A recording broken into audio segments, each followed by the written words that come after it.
My boss forced me to train my replacement, so I let him destroy himself.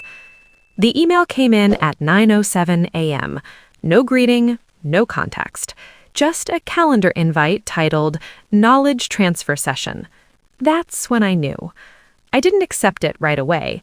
I just stared at my screen, rereading the subject line like it might change if I blinked hard enough. It didn't. Because in corporate language, knowledge transfer only ever means one thing. You're about to become unnecessary. I had been with the company for 6 years, long enough to remember when our finance department was a shared spreadsheet and a prayer, long enough to build systems that quietly held everything together while leadership took credit for stability they didn't understand. Budgets, forecasts, vendor negotiations, compliance processes that kept auditors calm and regulators satisfied. I built those, not loudly, not with theatrics, just methodically, because that's how money stays where it belongs. At 9:42, my boss, Greg, walked past my desk and tapped the edge of my monitor. "Hey," he said casually, "did you see the invite?" I looked. I did. "Great," he smiled. "We're bringing someone new on board. Junior role. You'll get them up to speed." Junior role. That was the first lie. I nodded. "What's their background?" Greg shrugged. "Different perspective. You know how leadership likes fresh energy." Fresh energy is what people say when they don't want to admit they're cutting costs. I accepted the invite. The meeting room filled 10 minutes later. HR, Greg, and a man I'd never seen before. Early 30s, polished, confident in the way people are when they don't yet understand what they're stepping into. "This is Alex," Greg said. "He'll be supporting you moving forward." Supporting. Second lie. Alex smiled warmly. "I'm excited to learn from you." And I believed him. That's the thing about replacements. Most of them don't realize what they are at first. Over the next 2 weeks, my workload doubled. Not officially, not on paper, but in reality. I was asked to document workflows I'd never been asked to document before, explain edge cases, walk through financial models I had built over years, models no one else fully understood. Every time I asked why now, I got the same answer, just good practice. By week 3, Alex was sitting in on leadership calls. By week 4, Greg stopped asking me questions directly. By week 5, my performance review, the one I'd been waiting on for months, was quietly postponed. That's when the third lie surfaced. Budget constraints. "We're tightening things across the board," Greg said during our one-on-one. "No raises this cycle." I nodded again, but inside, something snapped into focus, because budget constraints don't usually come with new hires, and they definitely don't come with someone learning everything you do. That night, I didn't vent. I didn't update my resume. I didn't confront Greg. Instead, I did what finance professionals always do when something feels off. I pulled data. I reviewed access logs, approval trails, system permissions, and that's when I saw it. Alex had been given elevated access faster than policy allowed, access that bypassed review layers I was still required to go through. He wasn't supporting me, he was replacing me, cheaper, younger, less protected. And Greg made one fatal assumption, that I would panic, that I would try to prove my value emotionally, that I would refuse to train Alex, giving them cause to terminate me for cause. Instead, I trained him, meticulously, professionally. I documented everything, but not the way they expected. I didn't write how I made decisions. I wrote what buttons to press. I let Alex learn the mechanics without understanding the logic. Because here's the truth most executives don't understand. Anyone can run a system. Very few people know why it works. Meanwhile, I started preparing quietly. I saved emails, archived meeting notes, tracked every request that crossed ethical or policy lines. And I noticed something else. Greg was sloppy. He approved things verbally, overrode controls casually, made decisions based on gut feeling instead of risk analysis, decisions that worked because I was there to catch the fallout. Alex wouldn't know to. By month 2, leadership announced a restructuring. My role was being evaluated. Alex's role was essential. I smiled through the meeting, because by then I wasn't worried about my job anymore. I was worried about what would happen after I left, because the systems I built weren't just processes. They were buffers between compliance and disaster, between clean audits and investigations, between plausible deniability and written proof. And once I was gone, those buffers would vanish. If your company replaced you tomorrow, would they understand the systems you built or just the buttons you press? The moment I stopped shielding Greg, the cracks appeared faster than I expected. That's the thing about systems built quietly. People don't realize how much protection they're getting until it's gone. I didn't sabotage anything. I didn't delete files. I didn't withhold access. I simply stopped intervening. Before Alex arrived, Greg had a habit of making impulsive approvals, vendor contracts signed without full review, expense overrides justified with, "we'll fix it later," compliance boxes checked because I understood how to backfill the documentation afterward. He thought that was leadership. It was actually dependency. Alex learned quickly how to run reports, how to process payments, how to move numbers from one place to another. He was efficient, eager, and dangerously unaware of the invisible guardrails. Because I never taught him the part that lived in my head. The judgment calls, the risk tolerance thresholds, the "this looks fine, but it isn't" instincts. And Greg never noticed what was missing. 3 weeks after leadership announced the restructure, I took my first real step back. A vendor invoice came through, large, urgent, and flagged by the system for secondary review. Previously, I would have escalated it, flagged inconsistencies, and suggested renegotiation. This time, I forwarded it to Alex. "Can you handle this?" I wrote. "Sure," he replied. Greg approved it the same day. No questions.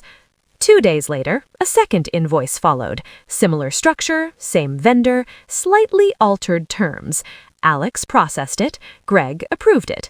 No one noticed that the vendor had quietly changed payment conditions in a way that violated our internal policy, a policy I had personally written years earlier. By the end of the month, procurement costs were up 8%. Not catastrophic, but noticeable. Meanwhile, my calendar started clearing. Meetings I was once essential for, suddenly optional. Leadership calls, Alex attended instead. Strategy sessions, we'll loop you in if needed. I smiled and documented everything, because what they didn't realize was that while I was being phased out, my paper trail was growing stronger. Then came the audit notice. Not a full audit, just a routine internal review. Greg forwarded it to Alex. Nothing major, just pull what they ask for. That's when things got interesting.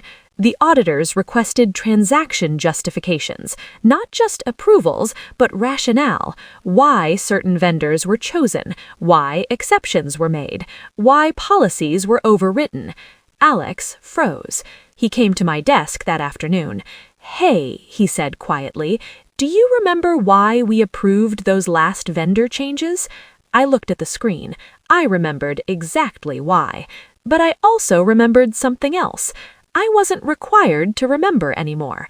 "I'd have to check the notes," I said carefully. Greg approved them. Alex nodded, uneasy. Greg, on the other hand, was irritated. "Why are they asking all this?" he snapped during a meeting. "We've always done it this way." I didn't answer. Because we had never done it this way. I had done it carefully. The following week, HR called me in, not to fire me, to discuss transition planning. They wanted to know my timeline, what knowledge still needed to be transferred, whether I'd be open to a short-term consulting arrangement after my role was eliminated. That was the moment it clicked. They wanted to replace me and rent me. I agreed to nothing. "I'll consider options once my role is clarified," I said. HR nodded, non-committal. 2 days later, the audit findings escalated. Nothing explosive, nothing illegal, just inconsistent. Unjustified approvals, missing rationale, controls overridden without documentation. Greg was asked to explain. He couldn't, because the explanations had always lived with me. Leadership didn't panic yet, but they noticed, and once executives notice numbers moving without explanations, trust erodes fast. Alex started working late, Greg started micromanaging, and I started getting LinkedIn messages, recruiters, competitors, former vendors who suddenly remembered my name.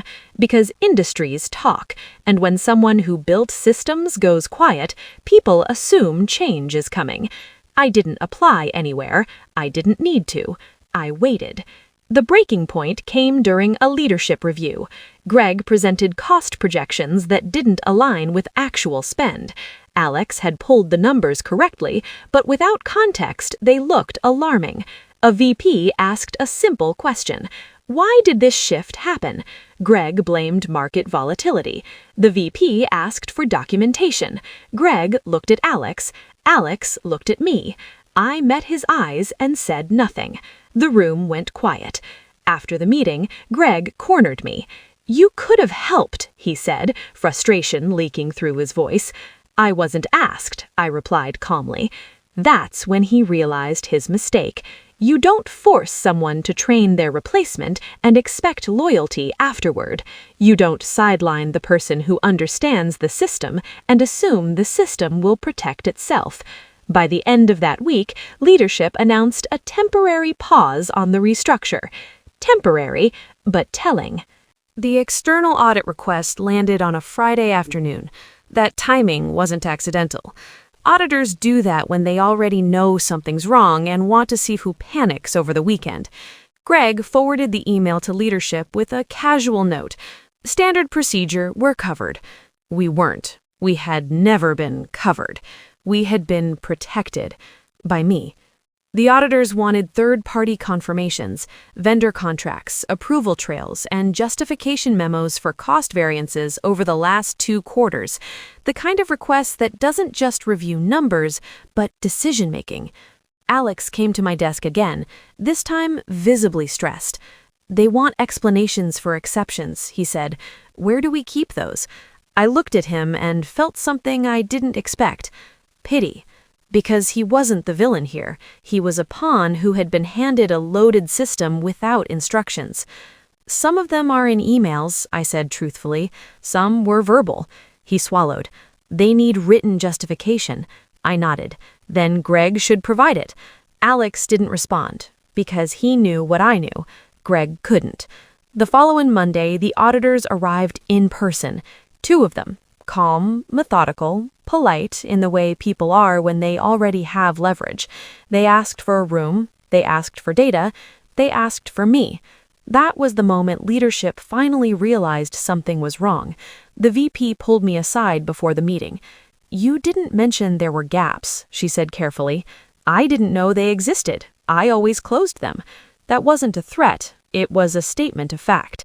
Inside the audit room, I answered questions precisely.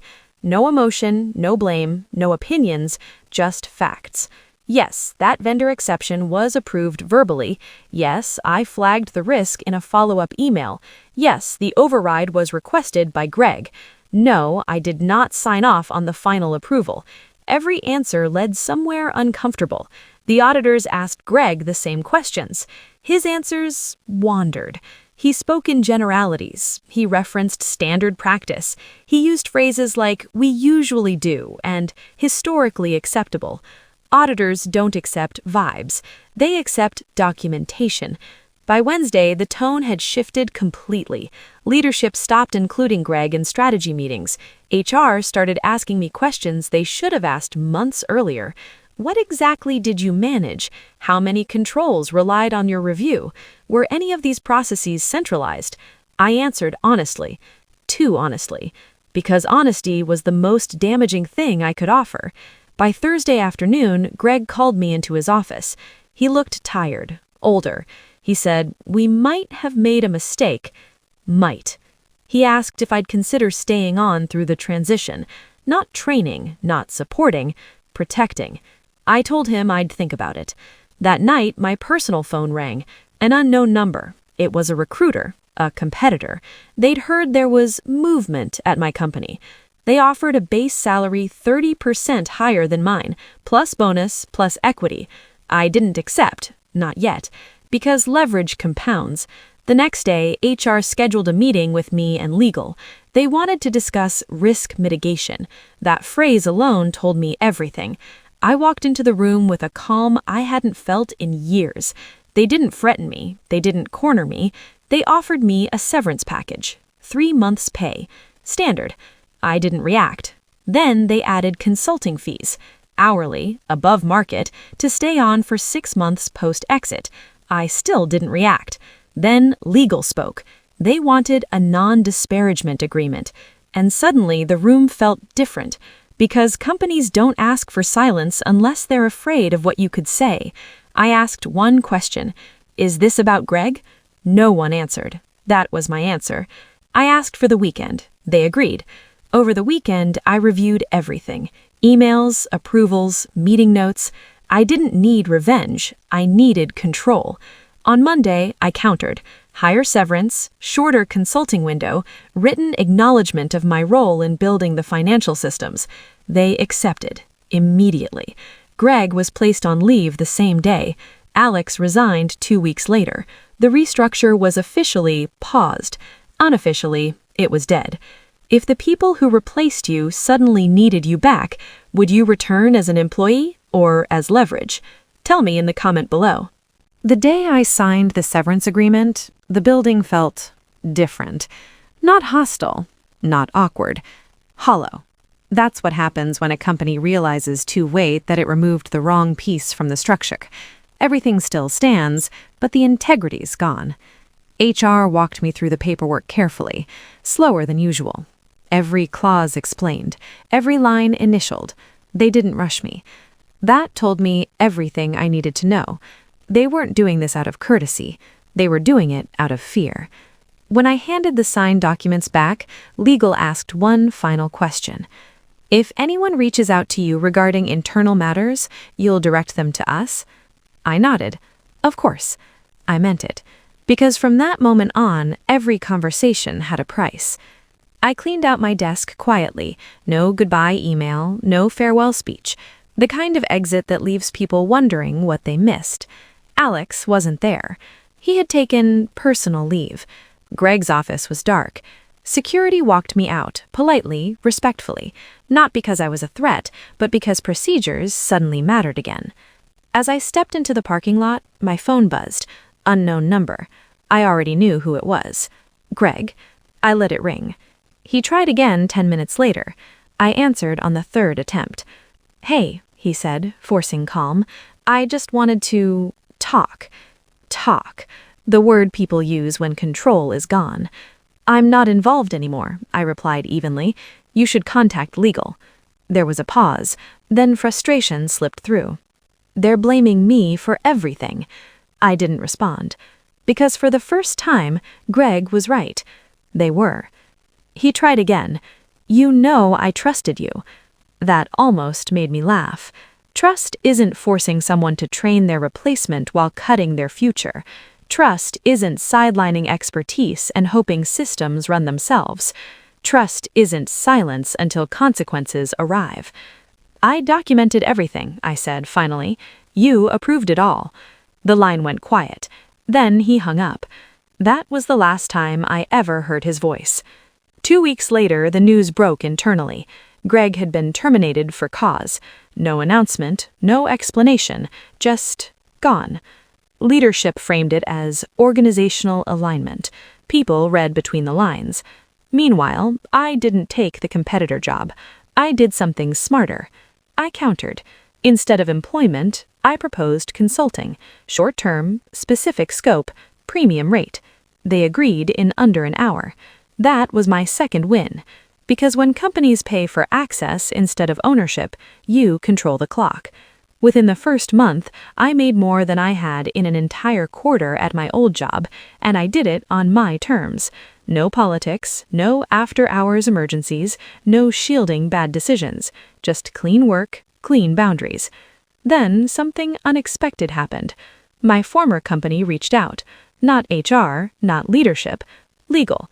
They wanted me back, temporarily, to help close audit findings Greg had left unresolved. I asked one question. As an employee? Silence. As a consultant, they replied. I named my rate. They didn't negotiate, because now they knew exactly what replacing me had cost. Meanwhile, Alex emailed me. Short message. I didn't realize what I was stepping into. I'm sorry. I replied once. Learn the difference between access and responsibility. He never wrote back. Over the next few months, my calendar filled. 2 competitors, 1 fintech startup, 1 private equity-backed firm preparing for acquisition. All wanted the same thing. Someone who understood why systems fail, not just how to run them. And every time I walked into a new building, I remembered Greg's mistake. He thought my value was operational. It wasn't. It was protective. I prevented problems before they existed, and once that layer was gone, reality arrived fast. The final irony: the systems I built at my old company are still in place. They function. Barely, because no one updates them properly, no one understands the edge cases, no one anticipates what's coming. They didn't replace me, they replaced my seat. The final payment hit my account on a Tuesday morning. No ceremony, no email notification, just a number that confirmed everything I already knew. The company I'd helped stabilize for years was now paying me, at a premium, to clean up the damage they created by sidelining me. That's the part people don't talk about when they say, train your replacement. They assume the story ends when you leave. It doesn't. It ends when the bill comes due. My consulting agreement with my former employer was tightly scoped. Specific deliverables, defined hours, no emergencies, no quick questions after midnight. Every interaction went through legal. And for the first time in my career, I wasn't protecting anyone from themselves. I was documenting. Every gap I closed, every control I rebuilt, every decision I explained in writing. Because this time, the paper trail wasn't for them. It was for me. Within the first month, it became clear how deep Greg's shortcuts had gone. The audit findings weren't just lingering, they were multiplying. Exceptions stacked on exceptions, temporary fixes layered so thick no one remembered what normal looked like. Leadership sat through meeting after meeting, watching timelines slip and costs rise. At one point, a senior VP asked the question that finally said it out loud. How did this ever work? I answered honestly, because someone was constantly intervening. They didn't ask who, they didn't need to. By the end of the second month, they offered to extend my contract. I declined, not because the money wasn't good, it was excellent, but because leverage only matters if you're willing to walk away. Instead, I proposed a knowledge capture project, limited time, premium rate, clear end date. The goal wasn't to replace me, it was to make them less fragile. They accepted, because fragility is expensive. Meanwhile, my consulting work elsewhere exploded. The competitor I'd initially spoken with introduced me to their board. The private equity firm asked me to help evaluate acquisitions. Suddenly, my calendar wasn't just full, it was selective. I raised my rates. No one complained. That's how you know you've priced correctly. 6 months after I left, Greg's name surfaced again, not directly, in a risk memo. He had joined another firm. Mid-level role, no authority over budgets, no signing power. A quiet landing after a loud fall. I didn't feel satisfaction. I felt confirmation. People like Greg don't fail because others sabotage them. They fail because their systems only work when someone else absorbs the risk. When that buffer disappears, reality doesn't negotiate. The final payout came shortly after my knowledge capture project ended: severance, consulting fees, completion bonus. Altogether, it totaled more than I would have made staying another 2 years as an employee. That's the math no one warns you about. I closed my laptop and went for a walk, not to celebrate, to think, because the real lesson wasn't about revenge, it was about positioning. I didn't win because I was smarter. I didn't win because I was louder. I didn't win because I fought back. I won because I understood where my value actually lived. Not in tasks, not in titles, not in being helpful. In risk reduction, in decision integrity, in the invisible work that keeps companies compliant, solvent, and credible. When Greg forced me to train my replacement, he thought he was cutting costs. What he really did was remove the only person who knew how close they were to failure. And once I stopped standing between the company and its consequences, the system did the rest. Here's the rule I live by now, and the one I teach every professional who asks how to protect their income. Never make yourself irreplaceable by hoarding tasks. Make yourself irreplaceable by owning outcomes no one else understands. Tasks can be taught, buttons can be pressed, but judgment, context, and foresight, those take years. And if you ever find yourself asked to train your replacement, don't panic, don't refuse, and definitely don't sabotage. Instead, ask yourself this: what risk am I quietly absorbing, and what happens when I stop absorbing it? Because sometimes the smartest financial move isn't staying, it's letting the system finally reveal what you were worth. If this story resonated with you, if you've ever been the invisible buffer holding everything together, then you already know the truth. The best revenge isn't watching someone fall, it's watching your value finally be priced correctly. Subscribe for more real stories about money, leverage, and quiet wins, because the smartest power moves are the ones that don't look like fights at all.